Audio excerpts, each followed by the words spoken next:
This is a clip from one of our recent live streams. We stream live every Tuesday at 7 p.m. Central Standard Time.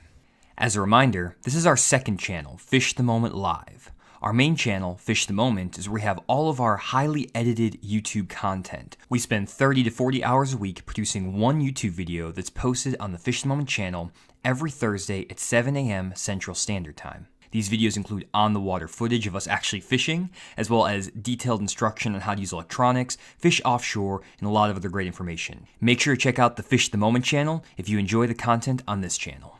Let's jump over to the second mistake that we see anglers make. The first is they're using the wrong profile and the wrong size. The second mistake that I see a lot of swimbait fishermen make is they're using the wrong weight and the wrong head size on their swimbaits.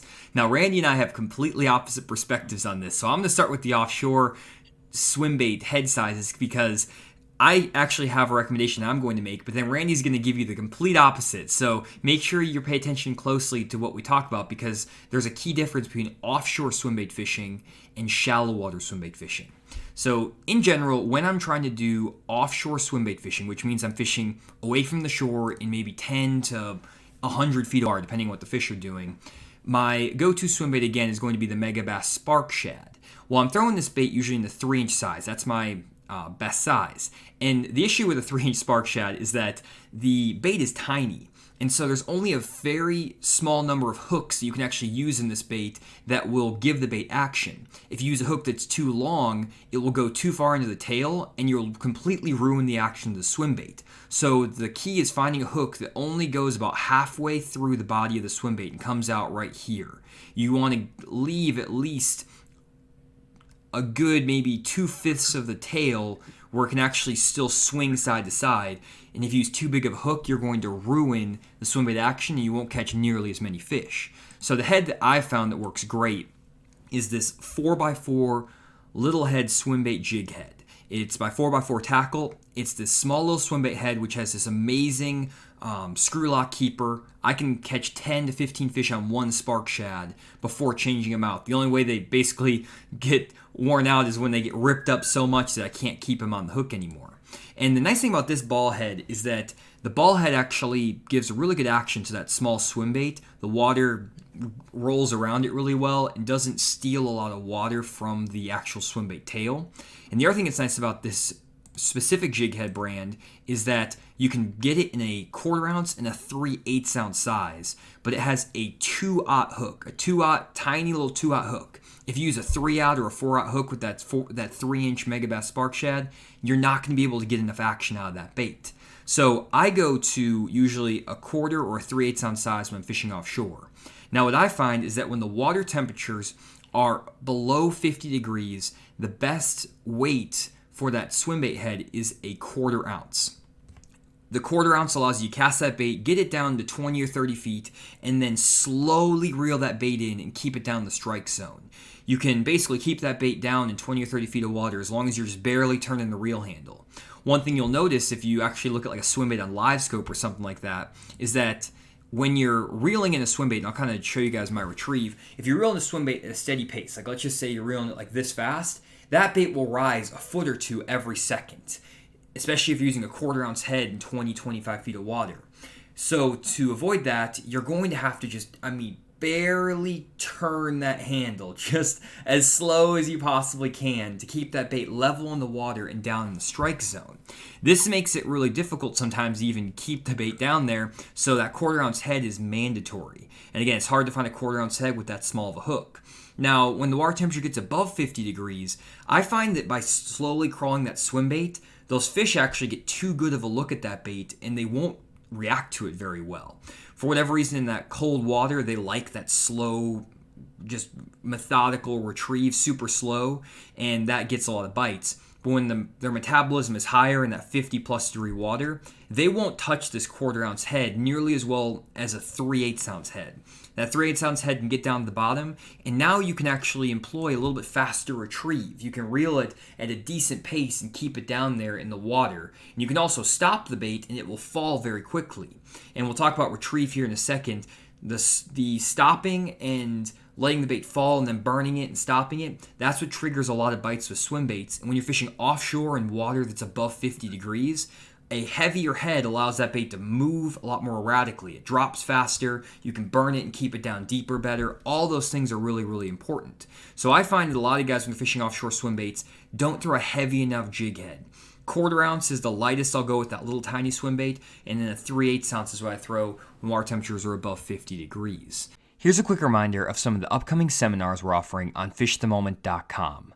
These seminars are 3 hours long and are packed with graphics and highly detailed information about specific fishing techniques and bass behavior. Also check out our seasonal lake breakdowns, where we offer 40 GPS waypoints on lakes all across the country by season. All this is available at fishthemoment.com. Now, the other jig heads I throw, for example, when I'm throwing the 5-inch Megabass Spark Shad, is I'm going to be throwing the Picasso Smartmouth Plus jig head with the 3X Mustad hook. This is kind of a long name, but the reason I like this bait or this hook is it has a nice O'Shaughnessy bend to it, which is kind of nice there. It also has a pretty stout hook, and it has a great bait keeper. It has that kind of extra wire in there that holds the plastic on really well. And the other thing I like about this is I don't know what's going on with the sizes. Here we go. You can see this bait comes in every single head size, basically from an 1/8 of an ounce all the way to 2 ounces.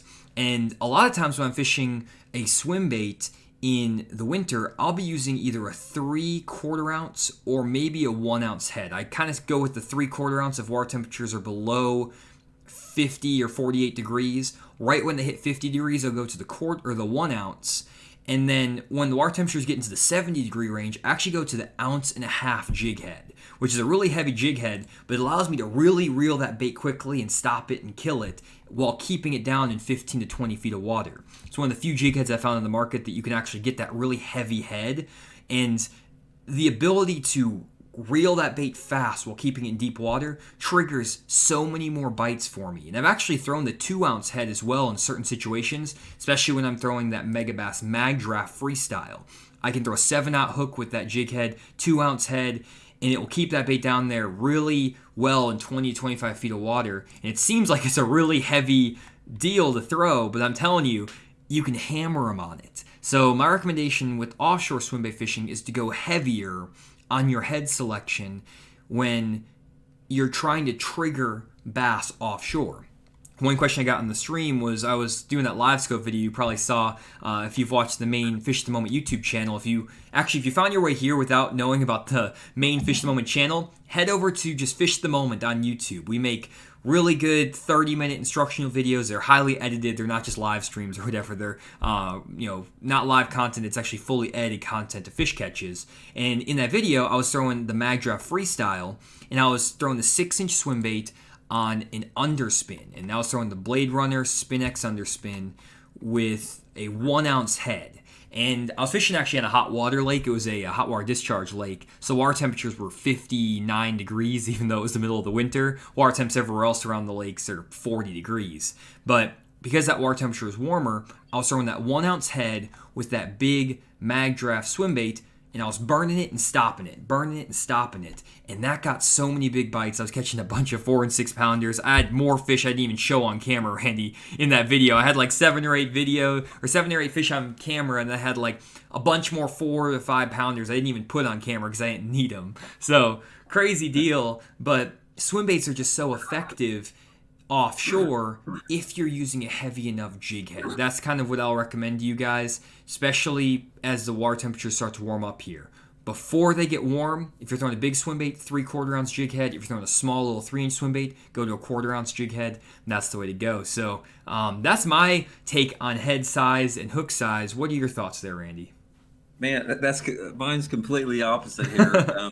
You talked about the lightest you'd go would be a 1/4 ounce head on that 3-inch. I never use a 1/4 ounce head. That to me is like throwing a punch rig. That is so heavy to throw on a 3-inch bait. So in my application, I'm fishing a swim bait less than 10 feet deep most all the time.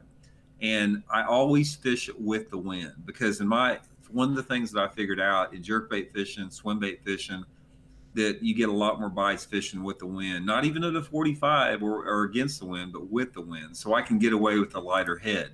The head that I use 90% of the time on my 3-inch swim baits, the 3-inch Spark Shad, or if I'm using a 2/8 high tech, whatever, is that Mega Bass 1/8 ounce Okashir jig head. That thing is the most awesome jig head I've ever seen. It's got a great keeper on it. It's the original fish.